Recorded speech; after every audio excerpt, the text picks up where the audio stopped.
Eu sou o professor Paulo Rangel Rios, da Universidade Federal Fluminense, Escola de Engenharia Industrial Metalúrgica de Volta Redonda.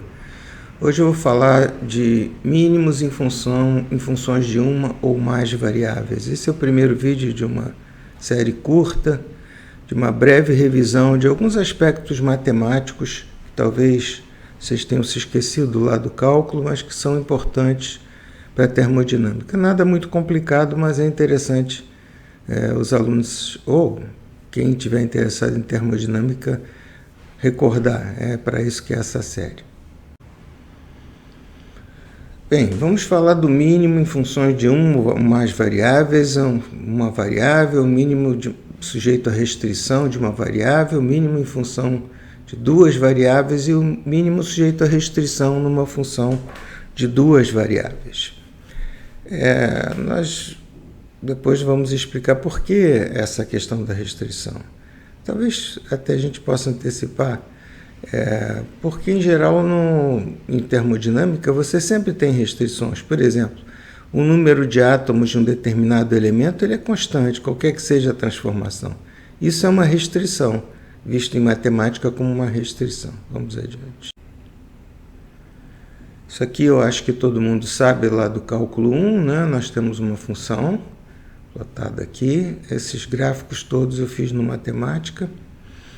E a derivada é igual a zero, ponto de máximo, x igual a 2, y igual a meio. Então nós marcamos aqui, isso é o chamado mínimo absoluto da função.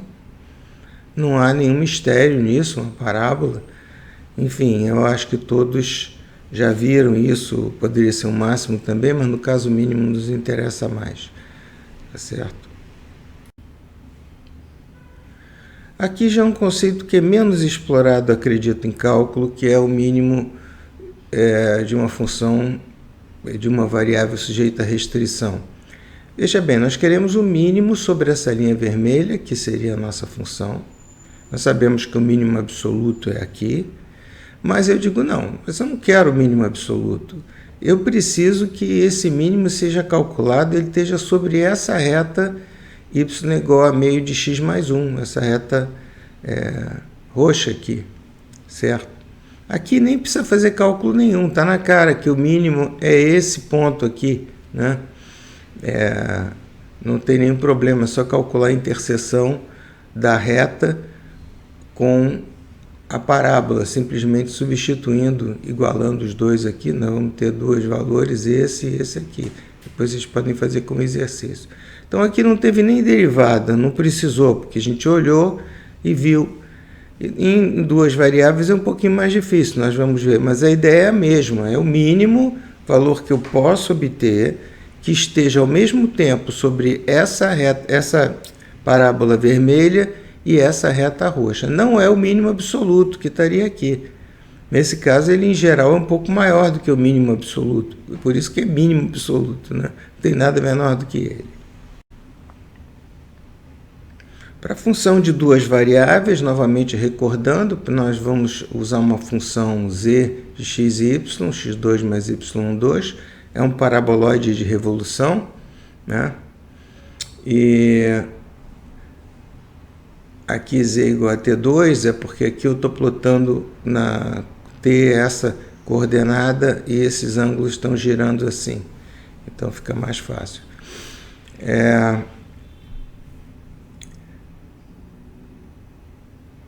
Isso também foi feito no matemática, esse gráfico. Nós temos que ir a diferencial total da função, outro conceito que certamente foi visto em cálculo 2, talvez.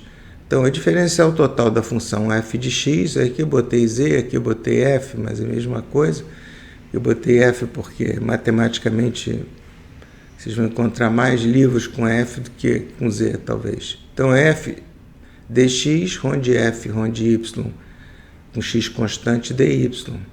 Então, o mínimo ou máximo absoluto de f de x, y é igual a zero. Claro, nós temos aqueles casos que vocês estudaram, ponto de Sella, em que você tem que ver a segunda derivada. Eu não vou ver nada disso aqui. Aqui meu objetivo é simplesmente recordar os principais resultados, mas ele não substitui vocês voltarem lá aos alfarrábios de cálculo e darem uma olhada lá.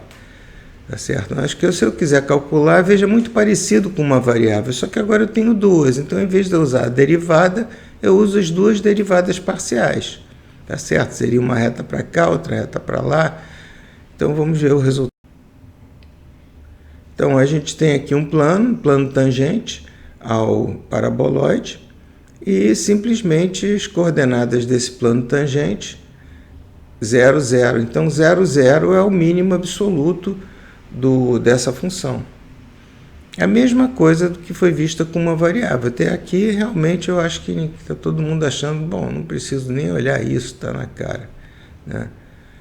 Realmente, esse início, eu imagino que todos dominem bastante bem. Mas pode... coisas que a gente já aprendeu há algum tempo, às vezes escapam, né? Aqui um caso um pouquinho mais complicado. Novamente o nosso paraboloide de revolução. Agora eu coloco um plano vertical x igual a 2. Tá certo? Então eu quero que o mínimo esteja sobre o paraboloide de revolução. Veja como é exatamente igual à ideia de uma variável, só que como são duas, fica um pouco mais complicado em termos de cálculo. Eu tenho um plano x igual a 2 e eu quero que meu mínimo esteja sobre esse plano, quer dizer, ele tem a coordenada x igual a 2 e sobre o paraboloide de revolução. Então, a gente vê aqui em perspectiva, aqui nós vamos ter uma curva, que é a curva de interseção entre o plano x igual a 2 e o paraboloide de revolução. Essa curva que vai estar sobre esse ponto de mínimo. Aqui, novamente, nós temos, então, x menos 2. Se a gente substituir x menos 2 aqui, que é o valor de x, nós temos e de x, 4 mais y2, que vai ser a equação dessa curva aqui. A derivada 2y igual a 0, logo y igual a 0. Então, quais são as coordenadas? E igual a 2, porque está sobre o plano x igual a 2, y igual a 0. Estão vendo aqui? Aqui está um pouquinho difícil de ver que y vai ser 0, né? Não está muito fácil. Deixa eu apagar isso aqui, que me enganei aqui, né? Y igual a 2, quer dizer, x está para cá, y está para cá. Então, veja, essa linha aqui, que passa embaixo obviamente, y igual a 0. E z igual a 4, é só substituir x igual a 2, y igual a 0 aqui, vai dar que z igual a 4. Esse é o mínimo relativo desse problema, quer dizer, esse ponto que está exatamente aqui, o ponto de mínimo dessa curva, que é a interseção do plano com o paraboloide. Até aqui nós usamos só métodos elementares. No próximo vídeo, nós vamos falar de multiplicadores de Lagrange, que é um método para ser usado quando não é tão fácil como é nesse caso que a gente simplesmente tem que substituir. Então, só para enfatizar, nem sempre é possível determinar o máximo e mínimo de formas tão simples como a gente fez aqui, né? Quando a restrição é mais complexa, ou são várias variáveis, pode acontecer, né? Eu posso ter não paraboloide, eu posso ter uma função com várias variáveis e eu tenho como restrição várias funções. Quer dizer, a coisa pode ficar bastante complicada e a gente não tem o benefício da geometria que a gente teve nesse vídeo. Nós podemos usar um método conhecido como multiplicadores de Lagrange, que vai ser visto. Só para terminar, então, eu falei isso no início, por que a restrição é tão importante no caso de determinação de mínimo? Porque as restrições são inerentes aos problemas que nós vamos encontrar em termodinâmica. Por exemplo, o número de átomos, eu tenho uma reação química, né? A dando B, né? O número de átomos, vamos dizer que A seja um composto que tem oxigênio, B seja um composto que tem oxigênio, o número de átomos total vai permanecer constante durante a reação química. Então, é uma restrição. Quando eu vou determinar o equilíbrio, que eu vou ter que minimizar, nós já antecipando o resultado mais adiante, vamos ter que minimizar a energia de Gibbs, ela vai estar sujeita à restrição, por exemplo, de que o número total de átomos é constante. Então, invariavelmente, nos problemas de cálculo de equilíbrio, nós vamos ter equilíbrio sujeito à restrição. Daí a importância de se estudar esse método matemático em particular.